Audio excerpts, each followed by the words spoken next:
Hello everyone. ഈ വീഡിയോയിൽ നമ്മൾ ഡിസ്കസ് ചെയ്യുന്നത് മെക്കാനിക്സ് ഓഫ് സോളിഡ്സിലെ പ്രീവിയസ് ഇയേഴ്സ് PSC ക്വസ്റ്റ്യൻസ് ആണ്.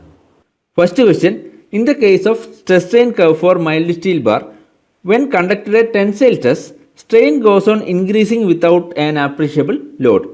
The stress corresponding to this is: option A ultimate stress, option B fracture stress, option C nominal stress, option D yield stress.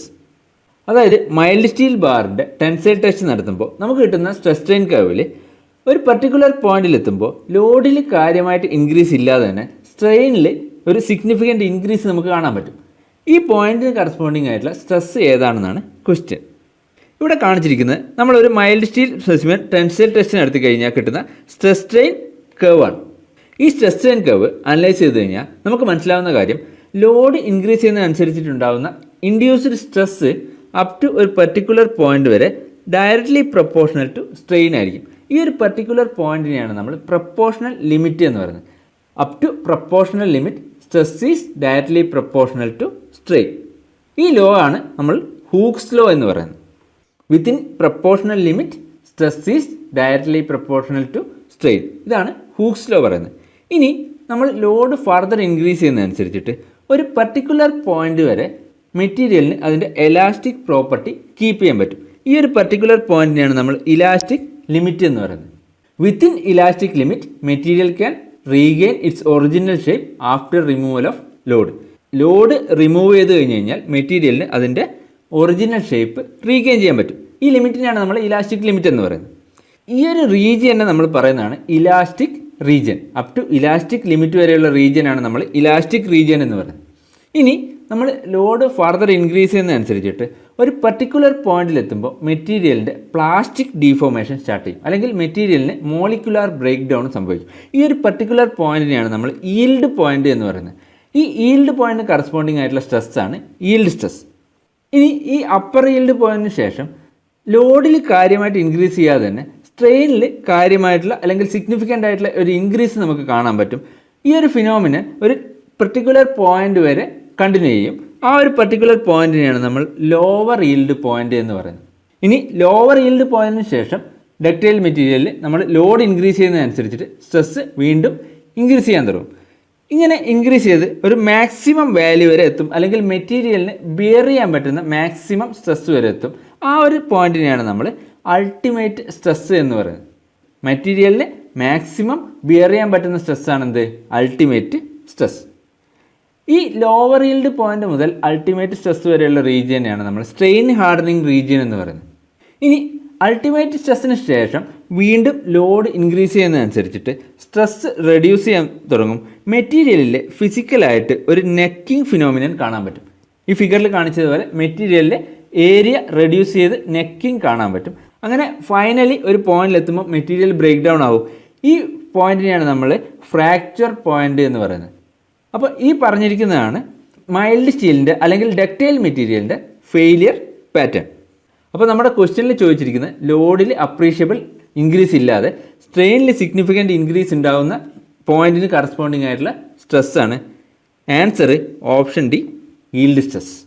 Next question: Hooke's law holds up to: option A yield point, option B proportional limit, option C plastic limit, option D breaking point. നമുക്കറിയാം Hooke's law പറയുന്നത് within proportional limit stress induced is directly proportional to the strain. അതായത് stress is directly proportional to strain, sigma directly proportional to epsilon എന്ന് എഴുതാം. ഇനി നമുക്ക് ഈ പ്രപ്പോർഷണാലിറ്റിയെ ഒരു constant വെച്ച് ഇക്വേറ്റ് ചെയ്യാം. That is sigma is equal to E into epsilon. ഈ കോൺസ്റ്റന്റിനെ നമ്മൾ പറയുന്ന പേരാണ് മോഡുലസ് ഓഫ് ഇലാസ്റ്റിസിറ്റി, അല്ലെങ്കിൽ യങ്സ് മോഡുലസ്. അപ്പോൾ ഈ ക്വസ്റ്റ്യൻ്റെ answer option B, proportional limit. ഇനി ചിലപ്പോൾ ഓപ്ഷനിൽ പ്രപ്പോർഷണൽ ലിമിറ്റ് തരാതെ ഇലാസ്റ്റിക് ലിമിറ്റ് തരും. അങ്ങനെയാണെങ്കിൽ നമുക്ക് ആൻസറായിട്ട് ഇലാസ്റ്റിക് ലിമിറ്റ് സെലക്ട് ചെയ്യാം. പ്രപ്പോർഷണൽ ലിമിറ്റ് ആൻസർ തന്നിട്ടില്ലെങ്കിൽ നമുക്ക് ഇലാസ്റ്റിക് ലിമിറ്റ് സെലക്ട് ചെയ്യാം. കാരണം ഈ ഇലാസ്റ്റിക് ലിമിറ്റും പ്രപ്പോർഷണൽ ലിമിറ്റും ഓൾമോസ്റ്റ് എല്ലാ മെറ്റീരിയൽസിനും വളരെ നിയറസ്റ്റ് ആയിട്ടുള്ള പോയിന്റുകളാണ്. അതുകൊണ്ട് തന്നെ ചിലപ്പോൾ ഓപ്ഷനിൽ പ്രപ്പോർഷണൽ ലിമിറ്റിന് പകരം ഇലാസ്റ്റിക് ലിമിറ്റ് തരാറുണ്ട്. അങ്ങനെയാണെങ്കിൽ നമുക്ക് ഇലാസ്റ്റിക് ലിമിറ്റ് ആൻസറായിട്ട് സെലക്ട് ചെയ്യാം. അടുത്ത question: the unit of Young's modulus is: option A kilogram per centimetre, option B newton metre, option C kilogram metre, option D kilogram force per centimetre square.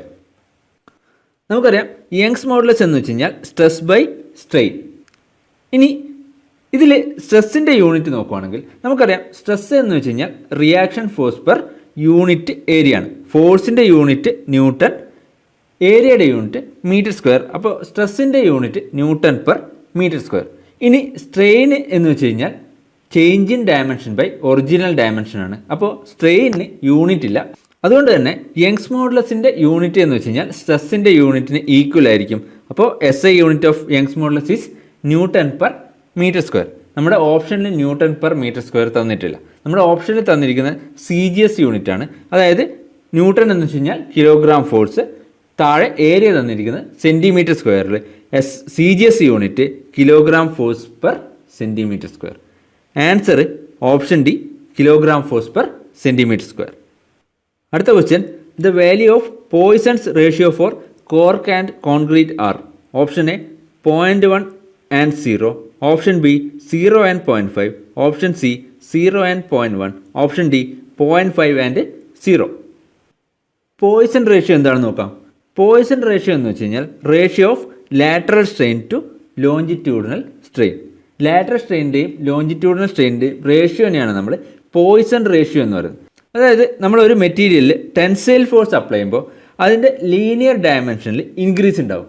Volume constant ആയതുകൊണ്ട് തന്നെ corresponding decrease അതിൻ്റെ lateral ഡയമെൻഷനിൽ ഉണ്ടാവും. അങ്ങനെയാകുമ്പോൾ lateral strain to longitudinal സ്ട്രെയിനെയാണ് നമ്മൾ Poisson ratio എന്ന് പറയുന്നത്. ഇനി theoretically poison റേഷ്യോയുടെ range -1 മുതൽ 0.5 വരെയാണ്. പക്ഷേ കോമൺ മെറ്റീരിയൽസിൽ നമുക്കതിൻ്റെ റേഞ്ച് 0 to 0.5 വരെയാണ്. ഇനി ഇമ്പോർട്ടൻ്റ് മെറ്റീരിയൽസിൻ്റെ പോയ്സൺ റേഷ്യോ നോക്കുകയാണെങ്കിൽ കോർക്കിൻ്റെ പോയ്സൺ റേഷ്യോ 0 ആണ്, കോൺക്രീറ്റിൻ്റെ പോയ്സൺ റേഷ്യോ 0.1 ആണ്, റബ്ബറിൻ്റെ പോയ്സൺ റേഷ്യോ 0.5 ആണ്. റബ്ബറിനാണ് മാക്സിമം പോയ്സൺ റേഷ്യോ. അപ്പോൾ ഇവിടെ ചോദിച്ചിരിക്കുന്നത് കോർക്കിൻ്റെയും കോൺക്രീറ്റിൻ്റെയും പോയ്സൺ റേഷ്യോ ആണ്. ആൻസർ കോർക്കിൻ്റെ പോയ്സൺ റേഷ്യോ 0, കോൺക്രീറ്റിൻ്റെ പോയ്സൺ റേഷ്യോ 0.1, ഓപ്ഷൻ സി ആണ് ആൻസർ. അടുത്ത question, the ratio of shear stress to shear strain is called. Option A Young's modulus, option B bulk modulus, option C modulus of rigidity, option D modulus of elasticity. നമുക്കറിയാം Young's modulus അല്ലെങ്കിൽ modulus of elasticity എന്ന് വെച്ച് കഴിഞ്ഞാൽ tensile സ്ട്രെസ്സിൻ്റെയും tensile സ്ട്രെയിൻ്റെയും റേഷ്യോനെയാണ് നമ്മൾ Young's modulus അല്ലെങ്കിൽ modulus of elasticity എന്ന് പറയുന്നത്. ഡിനോട്ട് ചെയ്യുന്നത് ഇ എന്നുള്ള ലെറ്റർ വെച്ചിട്ടാണ്. ഇനി ബൾക്ക് മോഡുലസ്. ബൾക്ക് മോഡുലസ് എന്ന് വെച്ച് കഴിഞ്ഞാൽ ratio of compressive stress to volumetric strain. Compressive സ്ട്രെസ്സിൻ്റെയും വോളിയമാറ്റിക് സ്ട്രെയിൻ്റെയും റേഷ്യോനെയാണ് നമ്മൾ ബൾക്ക് മോഡുലസ് എന്ന് പറയുന്നത്. ഡിനോട്ട് ചെയ്യുന്നത് കെ എന്നുള്ള ലെറ്റർ വെച്ചിട്ടാണ്. ബൾക്ക് മോഡുലസിൻ്റെ റെസിപ്രോക്കലിനെയാണ് നമ്മൾ കംപ്രസിബിലിറ്റി എന്ന് പറയുന്നത്. ഇനി മോഡുലസ് ഓഫ് റിജിഡിറ്റി അല്ലെങ്കിൽ ഷിയർ മോഡുലസ്. ഷിയർ സ്ട്രെസ്സിൻ്റെയും ഷിയർ സ്ട്രെയിൻ്റെയും റേഷ്യോനെയാണ് നമ്മൾ മോഡുലസ് ഓഫ് റിജിഡിറ്റി അല്ലെങ്കിൽ ഷിയർ മോഡുലസ് എന്ന് പറയുന്നത്. ഡിനോട്ട് ചെയ്യുന്നത് ജി എന്നുള്ള ലെറ്റർ വെച്ചിട്ടാണ്. അപ്പോൾ ഈ ക്വസ്റ്റ്യൻ്റെ answer ratio of shear stress to shear strain is called modulus of rigidity.